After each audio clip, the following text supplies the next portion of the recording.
Yes.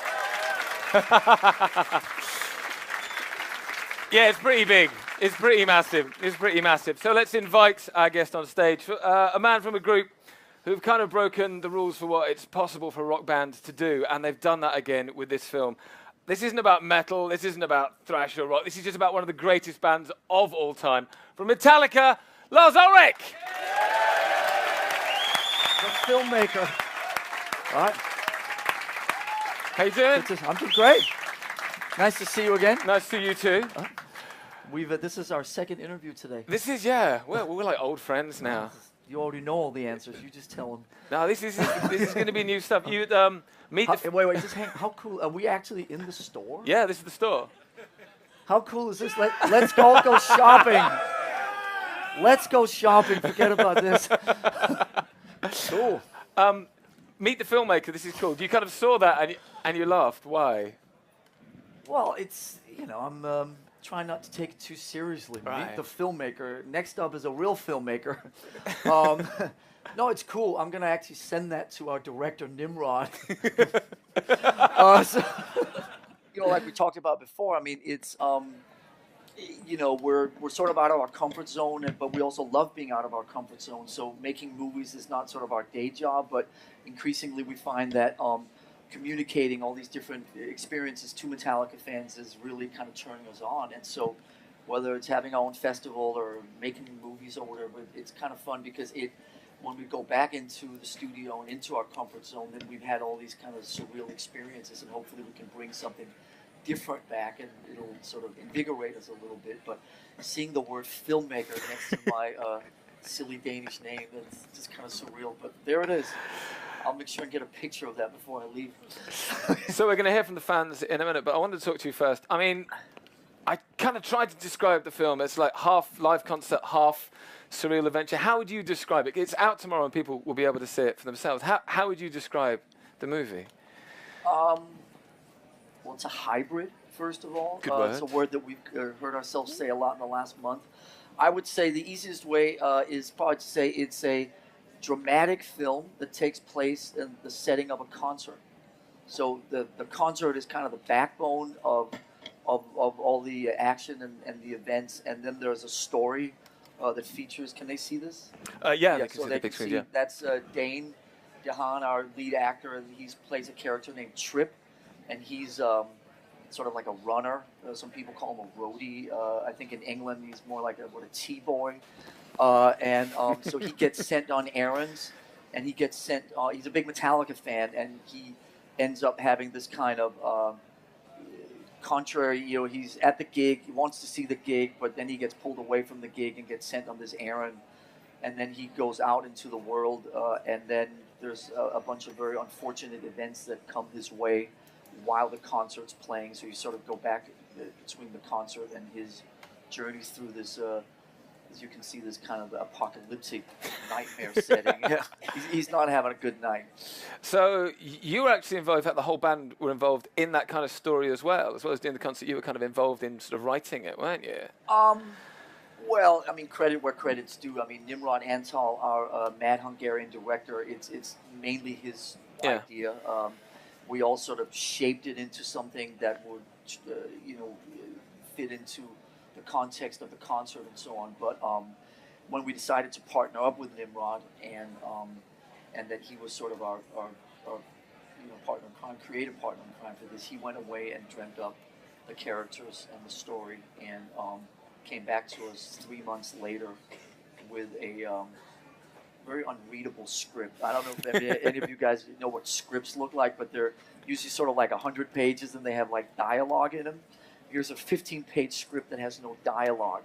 It's just basically action sequences and sort of talking about what happens to this story and to this character. And it was an odd script to read, not just for us, but as we started, trying to get Dane involved and everybody else. It was a peculiar script, which we loved. We loved the madness of it and the craziness of it, but it's just unlike anything that we'd ever seen. And so if any of you guys are film students or whatever, it was kind of a different thing. But we knew that he was our guy because he kind of was ready for anything and ready for to take this kind of crazy leap with us.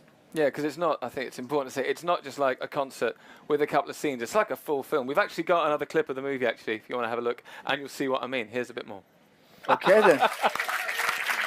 You see what I mean? That was, yeah, that was the Rob Trujillo mix. God damn. We saw a bit of it there. If you're talking about the kind of live side of the whole thing, it's a hell of a stage set you've got going on. You caught a bit of it there with the overhead shot of your kit, but like the whole stage is a video screen on a scale. I think someone said this is the biggest indoor stage production that's ever been undertaken. That sounds like something a publicist would say. It's a pretty big show. Yeah. It's pretty big. Yeah, I mean, over the course of the last 20 years, Metallica started playing. When we play indoors, we like to play in the round, as we call it.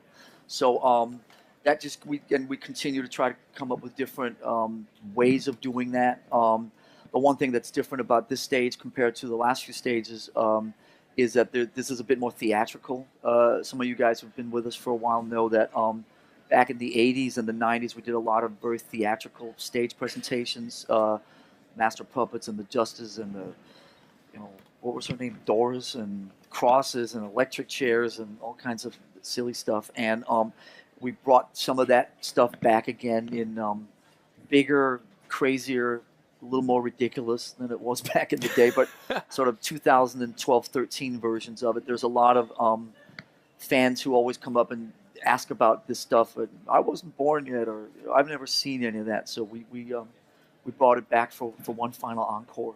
So there's a lot of that stuff going on the stage side of it.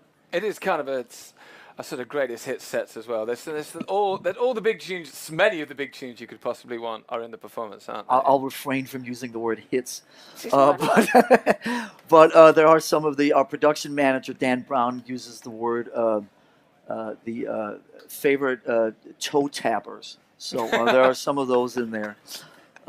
So yes, there are. I mean, obviously, when you're doing a film at this scale, having songs in there that the audience knows helps, rather than the obscure rarities from the end of Reload or something. So there are some of the more well-known songs in there.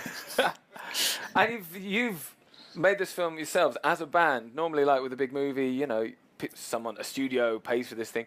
You've done this yourselves. I mean, did you have to remortgage houses and sell T-shirts out the back of a van and kind of like, pawn a couple of drum kits to get the money together to do this? There are T-shirts available out of the back of Matt and I have a truck out in the back. So it's a big undertaking. Well, yeah, it's a pretty big undertaking. It never seemed that big when we started. That's always the case. We just like to, if there's one thing that we're definitely guilty of is wanting to control everything, and we feel that's a way to get, so when you guys are at the receiving end of records or movies or whatever, that it's a way to get that you guys know that it's Metallica. It comes from us, so it's not a studio, or it's not other people that are doing it and just putting the Metallica name on. It comes from us, and we're certainly proud of that. We've never done anything quite at this scale, and it's been pretty overwhelming. Sometimes even bewildering. What do you mean? Well, it's just there's so many people involved in filmmaking. When you make records, it's the four of us in a fairly small, contained, intimate space. When you make films at this level, there's just so many different entities of people involved, and for people that like to, like I said, control their environment, there's just a lot of things you got to deal with. But we increasingly sort of look at Metallica as, I guess, hovering in our own bubble, existing in our own world, and we have our own record company now, and we have all our masters and our recordings, and we're just not big on sort of, I guess, if you bring partners in, then you sort of gotta listen to them, and you gotta wait. He wants this, and how about this, and can we change it? And the different edits. If we do it ourselves, then we know that nobody's gonna sit there and talk us out of whatever it is that we're thinking, no matter how crazy it is, for better or worse, actually. Let's have another look at the film. We've got another clip as well, and then we'll go to the Q&A, and you guys can put some questions to Lars. So here's another clip of Through the Never. Who's the guy on the horse? I have no idea. One of the characters of the film. He's, I I'm not even sure he had a name in the script. He's just like the guy on the horse. He may have a name. I can't remember. It was in the script. I wasn't there. We weren't there. I purposely didn't want to be there for the filming of the narrative because I felt that if I wasn't there, I would have a much better perspective to be able to sort of edit and do all that type of stuff. So it's a little bit. That was the only part of the movie I stayed away from was the 3 weeks of filming all the narrative and the exterior scenes. Yeah. I think we should really open the floor. I think that's how they say it. Open the floor. Open the floor. We should do a bit of a Q&A from people. So we've got some mics going around. So put your hand up. Somebody. Who should we choose? Who should we choose? Who should we choose? There's somebody Nice just tie. there on the very, very front row. I have to say that of everything I've done the last month, this is the closest the audience has been. I mean, we're practically up on stage. You It's can insane. smell them. It's insane. That's just one. Yeah. How are you? Huh? Yeah. Yeah, I just wanted to ask, how did you get someone like Dane involved? Because he's pretty up and coming and basically doesn't really get to speak in the film at all, apart from maybe singing along to Creeping Death at the beginning. Well, a couple, 3 years, well, 3 years ago, I saw him in Chronicle, and literally one of those, I took my kids to see it, or my kids took me to see it, let's be truthful here, and I walked out of the theater literally like IMDbing him as I walked out. Who was that kid with his incredible magnetic face? And turns out it was Dane. I recognized him from In Treatment. And since then, he did a film with a good friend of mine named Derek C. in France. He did The Place Beyond the Pines. And so when we were casting this about 15 months ago last summer, his name was the first name that came up, and I just called our producers and I said, we have to get this guy. There's no other choices. There's no other options. We have to get this guy. And so we just went to work, and I called Derek C. in France, and our director called somebody, and I knew the agent a little bit, and we did all that stuff where you start making phone calls. And we got the script to him, and after he read it, I guess about 10 times and tried to make heads and tails of it like everybody else, he finally met our director, and they hit it off really well, and he agreed to do it. So he was the only guy that we even needed to go to, and he was so obvious for this part. So it wasn't like there was a casting call or any of that type of stuff. And he's insane. I saw him in Kill Your Darlings, which is coming out, and he's been cast in has filmed the new Spider-Man, and my friend Anton has cast him in his James Dean movie. He's going to be a really big, well-known actor in a couple years, and we could say that he was in our movie when he stopped returning my phone calls in about 6 months from now. You got that first. Yeah, exactly. He has got this amazing intensity to him, hasn't he? It's incredible. And like you're saying, he does the whole movie without speaking. So it's all body language and mannerisms and that whole thing, which is even harder. It's cool. And on top of it, he's a really, really level-headed guy. Really cool to hang out with. So, there you go. Let's have a question from that side of the room. Someone's just put their hand up in the far corner just over there. Grab a mic. Who are you? Where are you from? What's your question? Hi Lars, I'm Dave. Hey. So the production and the set list showcased the whole of Metallica's history. I wondered if you wanted, or if you've been tempted to try and showcase Metallica's future and tempt us, with a new song. If there were any written, we've done 2 or 3 go-arounds in the studio while they were in the initial editing stages, but there were no new songs for this. Like I said before, obviously there's a little bit more of a nod to the past than we often do, but it didn't seem like there should be a new song in this. At one point, really early on, it was talked about, but we just didn't have it together to even to get to that stage. So the new songs are coming, but they're not in this film. We're looking forward to it. And me too, trust me. Yeah, when you say a few runarounds, I mean, like maybe you've done a few days in the studio, a few weeks in the studio, just to try and get a bit more information. We've done probably three go-arounds of 2 to 3 weeks each. Okay. Basically, 95% of the new songs, they come from jams and from riffs and from stuff that pre-exists. So it's I think there was over 1,000 things to listen to, which is not something that you do in an afternoon or two. So basically, since we finished Death Magnetic a couple of 4 years ago, there's just a lot of stuff to listen to. So we've been combing through it and jamming on it and starting to put some riffs together and stuff like that. But don't hold your breath would probably be the the proper analogy here. No, nothing in the next couple of weeks. Then we're pretty safe. No. No, especially since I have to hear myself talk about this fucking movie for another couple of weeks. No. Let's have another question. Where should we go? We go that gentleman right in the middle, in front of the camera over there. How you doing, sir? Hi, Lars. Hey. My name's John. Hello, John. Question about the Full Arsenal stage set that's used in this film. Are there any plans to bring it to the UK anytime soon for an arena tour? And if so, when? Good question. Well, that sounds way too logical. Bring this thing on tour. Could you tour it? All that? Yes. I don't know if we could do sort of back-to-backs. I don't know if we could do Glasgow, London back-to-back. But I don't know if it... I'm not sure of the logistics. There's some weight issues with roofs, and I don't know if it would sort of fit into the NEC, and I don't know if it would fit into sort of the standard 10 arenas in England. I'm sure it would fit into the O2. And so at some point, O2. Then play the O2. Then you should play the O2.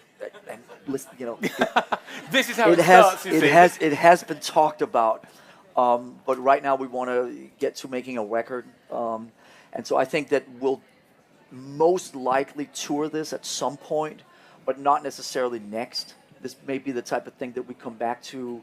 So we do another album and another tour, and then maybe the tour in between that and the next, maybe like 3 years from now or something. But it'll fit into some buildings. It won't fit into all buildings. But it would be fun to tour, obviously. And I think, obviously, after people have seen it in the theater, it could be fun to bring to everybody. Good stuff. Right. So another question. There's some people kind of standing who deserve the microphone. Yes, you just there. Wonderful. Hey man, how you doing? I'm Jack. Hey. What's up? Our manager, Sean Duffy's out of Chicago, is a good friend of Kirk's. And Kirk was explaining to him about, as you've already kind of touched on, the financial issue of having to put up the money yourselves, essentially, which I guess is probably a first for a while for you. From where I sit and from where we get it, we kind of get to come to some of your shows with Kirk. You're very, fuck it, let's do it, let's give it a go. Kirk is a little bit more... likes to think things through, and obviously you got Cliff and Peter at the back helping out. Was there any ever serious discussions about, whoa, hold on, this is a big thing suddenly to having to be putting the money in ourselves, or was it no, it's going to work? It'll it's a great risk to take. Well, that's an excellent question.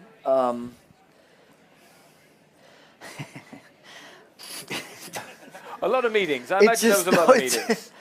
I don't know. I mean, I'm not personally, just speaking for myself, I'm always the guy flying the flag for the creative vision, trumps everything. There's always somebody somewhere that goes, hang on a second. I may be guilty sometimes of not paying full attention to the hang on a second. I always think that our job, as the artist, I'm sorry if that sounds cheesy, but our job is to protect the purity of the creative journey, and to not let it be polluted by too much thinking, thoughts that may be about, appeal or business decisions. So I always fly the flag for trying to keep any of that type of stuff away from the creative endeavors. Obviously, financial conversations come up along the way, the funny thing is, of course, as I'm sure you can relate to, is that it never quite starts. I mean, it's not like, let's do this movie and then everything that we know about it now, it's always, let's do it, let's throw ourselves, let's build the stage, and then a year later, oops, that cost twice as much money as we expected, and none of it fucking works. And, and then, something else, and then something else, and something else, and all of a sudden you're just standing there going, God help us all. But it always starts from a very... pure place and a very innocent place, and I always love just the innocence and the kind of the just go for it attitude. I think some people call that irresponsible, but that's okay. I don't mind being the irresponsible one. Rather that than too much thinking. Somewhere it usually ends up balancing itself out, and if we sell enough of those T-shirts sitting in that truck out there afterwards, then maybe we'll get our houses back and all the rest of it. You know? I can lend you 20 quid if you're a bit, Thank you. you're a bit hard up. Let's have another question. Gentleman with hand up came straight away there. Can we get a mic over to the front? Here we go. What's your name, man? Hi, I'm Dimitri from Sofia, Bulgaria. First of all, I want to say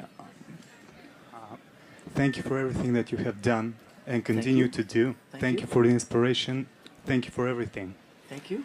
And my question is, a while back, last week I saw an interview in which James said that there had been an idea of having a hologram of Cliff on stage. Why didn't this happen, and was there something else that you wanted to have in the movie but couldn't?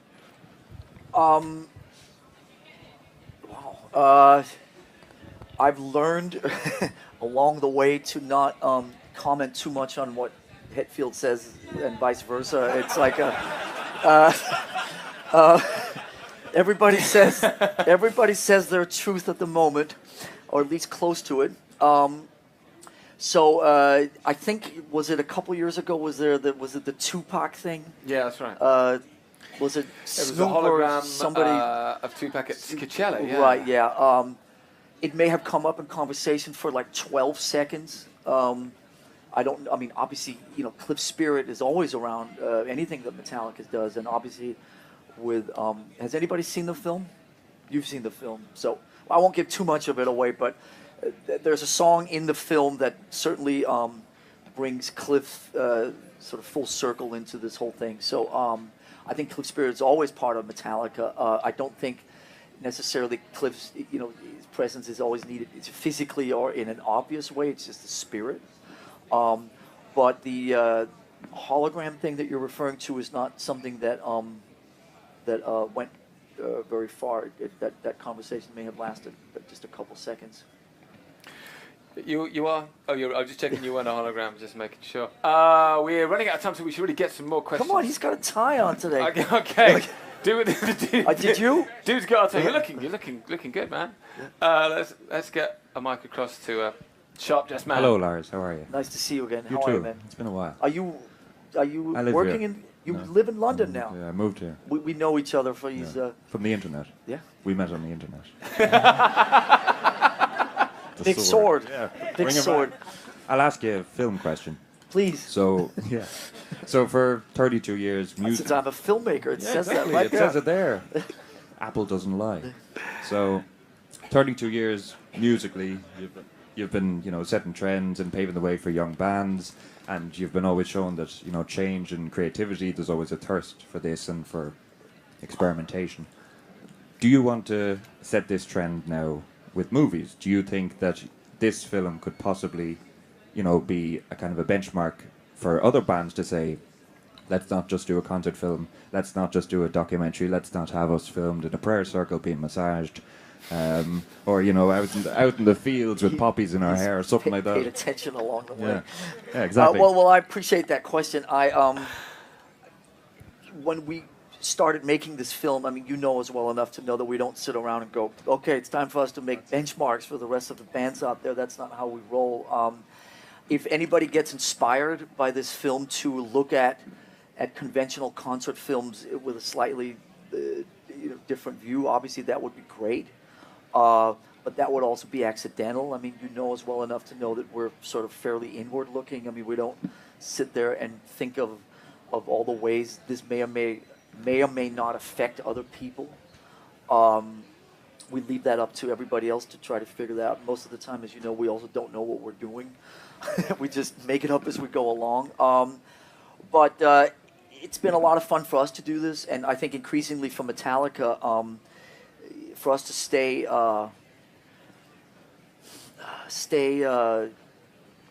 hungry and stay sort of invigorated and challenged by Metallica, we have to continue to sort of just find different ways to express ourselves creatively. If we were stuck in the kind of record tour grind, I think that we would just find that way too confining. So making movies, doing our festivals, answering the phone when Lou Reed calls, these types of things, they're a lot of fun for us, and I think they keep us alive. And I know that there's a few people who go, enough of all this other extracurricular shit, get back to making Metallica records. And we do hear you. We read every one of your comments. And we also know where you live, by the way. And we know what you had for breakfast. But, so in due time, but for us it's about a balance. I think that between Some Kind of Monster and this movie, we've done two pretty different film experiences. And I can't say that I'm sitting here right now going, fuck, I gotta make another movie. I'm happy to get some distance between filmmaking and myself for a while. But it may happen again. Maybe there'll be a Through the Never Part 2. Who knows? Probably not, but who knows? I've learned to never say never around here. So we'll see where it takes us, but it's not on the agenda right now. Now we want to get back to making another record and getting back to the intimacy of the studio. Thanks, man. Thank you. And the final question. That's 40 minutes already? Apparently so. Really? Who's giving you the wind-up signal? That guy, Steve? Okay, Wait, well, let me get my iPhone out. who should it be? Who should we choose for the final question? Oh, there's. Go where's the ahead. mic? Go ahead. Hi, Lars. My name's Hey. Ed. Oh, yeah. Just to get back to the music, was there a song when you watched this back that you felt got a new lease of life, a new set of balls in the context of the film? Well, thank you for asking that. I've always had a weak spot for The Memory Remains. There are one or two nameless people within the ranks that think that The Memory Remains may not be the finest moment of Metallica's career, which we respect. I think The Memory Remains plays really well in this film, and the way it interacts with the audience. I think it's gotten a great. We love playing that song and the interaction with the audience at the end, and just the tempo and the weight of it. So having that in the film is really cool. Obviously, there may be a few astute observers who know that there are some songs that were played that are not in the film. It was not so much about these are better songs. It was like what songs would work better within the context of the film. So everything about this film is just really about making the best film possible. So it's probably not a secret that, say, Sad But True is not the film. But it just wasn't working within the context of the story and the dynamics of the set list and so on. And so, but Memory Remains, I think Cyanide also works really well in this film. Justice works really well in this film. Say again? Speak up, man. Thank you. Yeah, so, there's,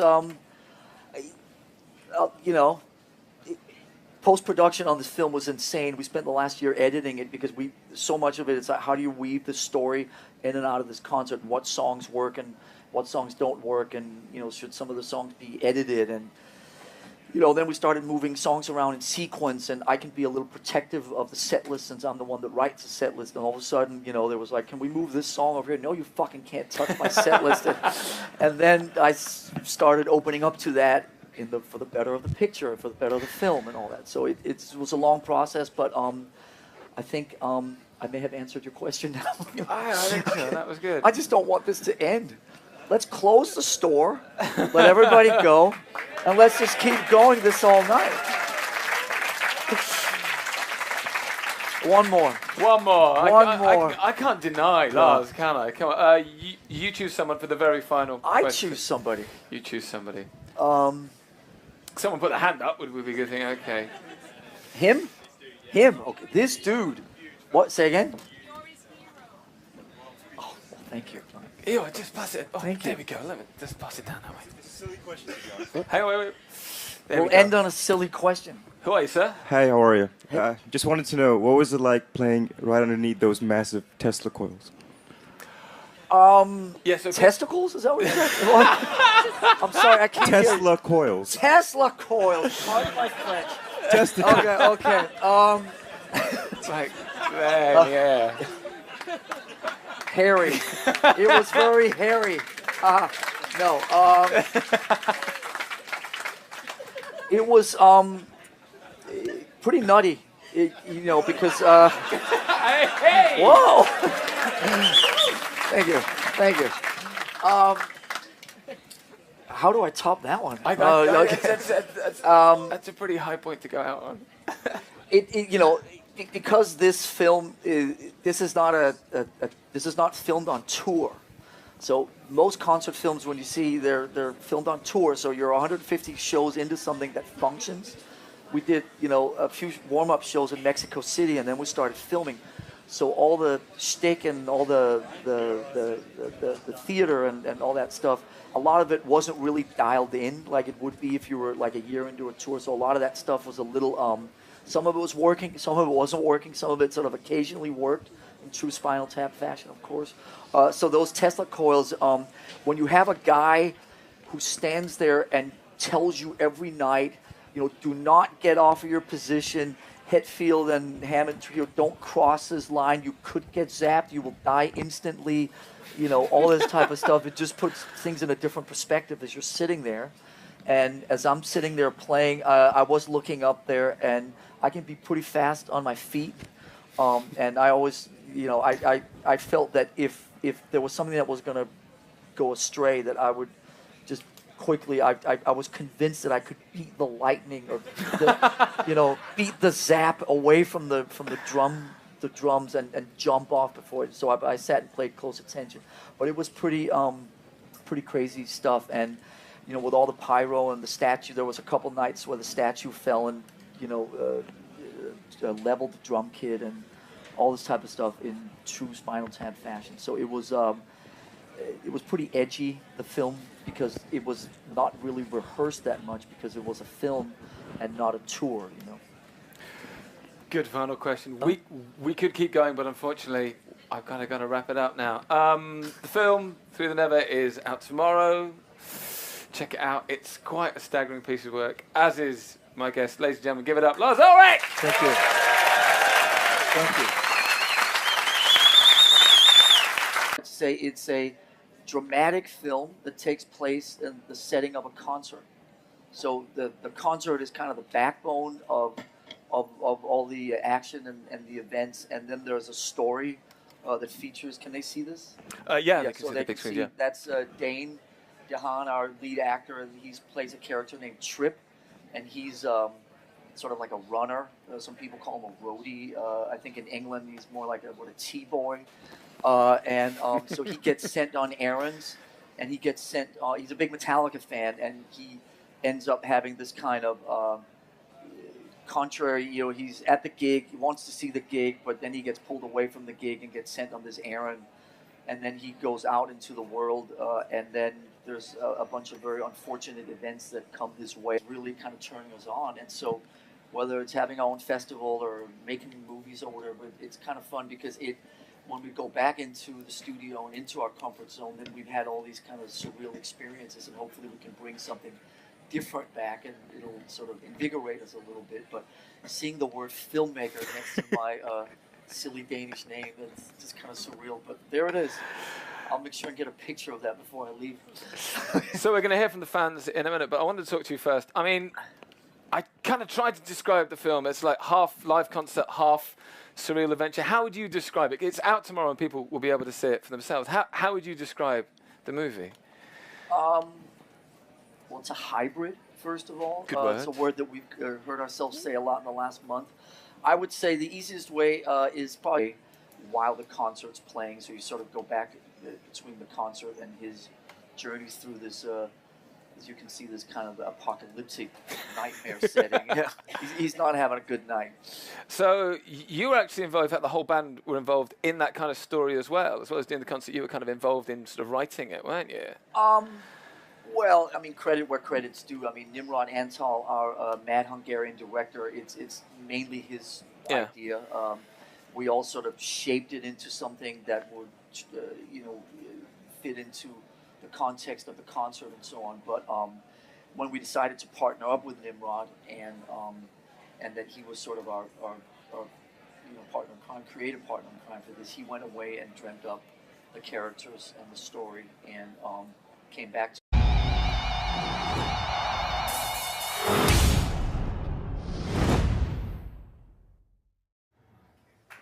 Yes. Yeah, it's pretty big. It's pretty massive. It's pretty massive. So let's invite our guest on stage. A man from a group who've kind of broken the rules for what it's possible for a rock band to do, and they've done that again with this film. This isn't about metal. This isn't about thrash or rock. This is just about one of the greatest bands of all time. From Metallica, Lars Ulrich. The filmmaker. All right. How you doing? I'm doing great. Nice to see you again. Nice to see you too. This is our second interview today. This is, yeah. We're like old friends now. You already know all the answers. You just tell them. No, this is going to be new stuff. You meet. Wait. Just hang. How cool? Are we actually in the store? Yeah, this is the store. How cool is this? Let's go shopping. Let's go shopping. Forget about this. Cool. Meet the filmmaker. This is cool. You kind of saw that and you laughed. Why? Well, it's, you know, I'm trying not to take it too seriously. Right. Meet the filmmaker. Next up is a real filmmaker. No, it's cool. I'm gonna actually send that to our director Nimrod. So, you know, like we talked about before. I mean, it's you know, we're sort of out of our comfort zone, but we also love being out of our comfort zone. So making movies is not sort of our day job, but increasingly we find that communicating all these different experiences to Metallica fans is